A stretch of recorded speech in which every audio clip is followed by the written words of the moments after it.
참예수님. 네, 오늘은 평신도 주일을 맞이하여 여러분께 중고등부 교사의 교감으로서 이 자리에 서게 되었습니다. 우선 이 자리에서 강론을 할 수 있는 기회를 주신 하느님께 감사드리며 외국인 선교사의 복음 전파가 아니라 자발적으로 신앙을 일으킨 믿음의 선조분들께도 감사드립니다. 선조들의 믿음 덕분에 한국 교회에서 평신도의 중요성을 더욱 강조할 수 있다고 생각합니다. 평신도로서 중고등부 교감이 되기까지 저는 그저 성당 안에서 신앙생활을 즐겼습니다. 학생 때는 일주일 내내 성당에서 보내기도 했기에 저의 인생의 대부분은 성당 생활로 가득 차 있습니다. 돌이켜보면 성당 안에서 생활을 했다고 신앙생활이라고 부를 수 있을지 고민이 됩니다. 제가 중고등학생일 때를 생각하면 성당에서 배운 교리 내용의 유익함을 느끼기보다도 친구들과 함께 재미있는 시간을 보낼 수 있는 장소가 있었기 때문에 더욱 열심히 생활했던 것 같습니다. 하지만 개인적으로는 영적인 생활이 부족하다고 생각했습니다. 우리가 배우는 교리를 받아들이기엔 교리 자체가 너무 무겁다고 생각을 했고, 성당을 다니지 않는 친구들 앞에서 가서 복음을 전합시다 라는 미사의 끝맺음처럼 복음 말씀을 직접 전하기도 꽤 민망했습니다. 마치 성당을 다니지만 몸만 왔다 갔다 하는 게 아닌가 하는 생각이 들었습니다. 혹시 여러분도 같은 마음이신가요? 아니시겠죠? 이와 같이 신앙생활에 고민이 많을 때 저는 프란치스코 교황님의 말씀을 접하게 되었습니다.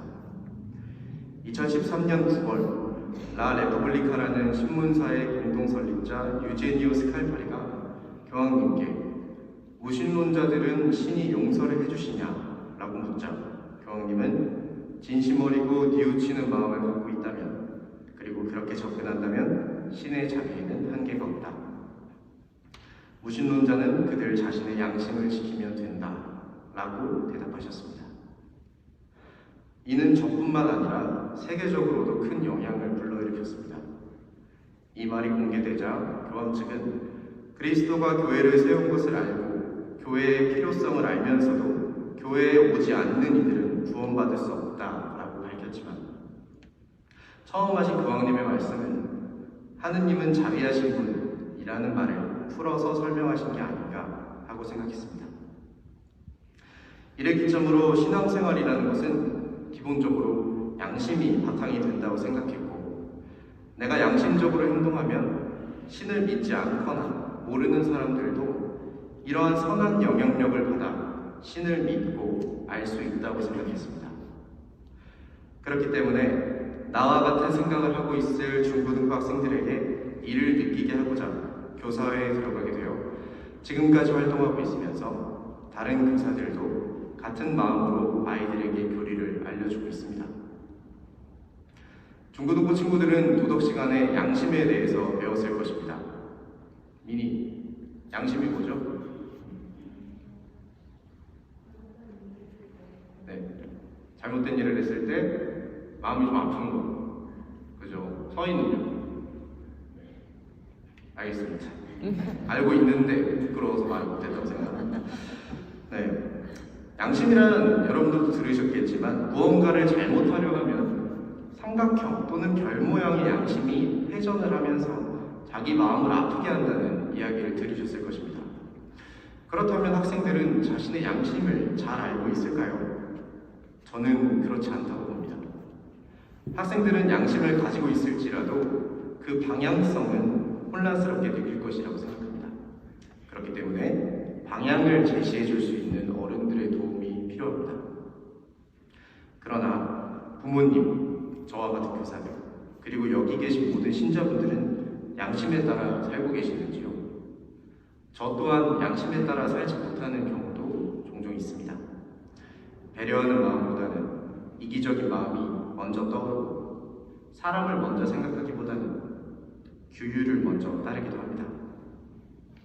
하지만 예수님께서는 안식일에 사람을 구하며 율법학자들을 꾸짖으실 정도로 정해진 규칙보다는 사람을 구해야 한다는 양심을 택하셨습니다. 우리가 이러한 예수님을 본받아 양심에 따라 산다면 그 모습을 보는 중고등부 친구들 또한 우리를 보며 예수님의 행동을 따르게 될 것입니다.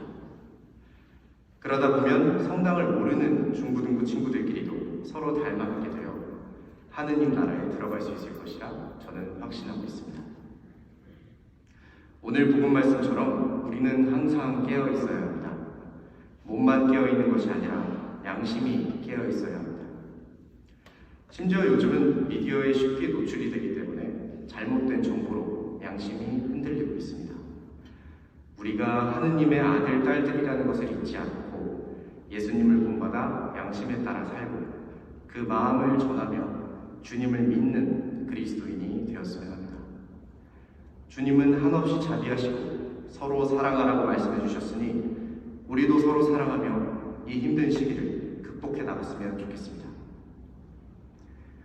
이제 곧 아기 예수님의 탄생을 준비하는 성탄 시기가 시작됩니다. 새로이 우리에게 오실 예수님께 우리는 무엇을 청해야 하고 그분께서 원하시는 것이 무엇인지 생각해 봐야 하겠습니다. 사랑과 자비가 넘치는 성탄 시기를 맞이하시기를 기도드립니다.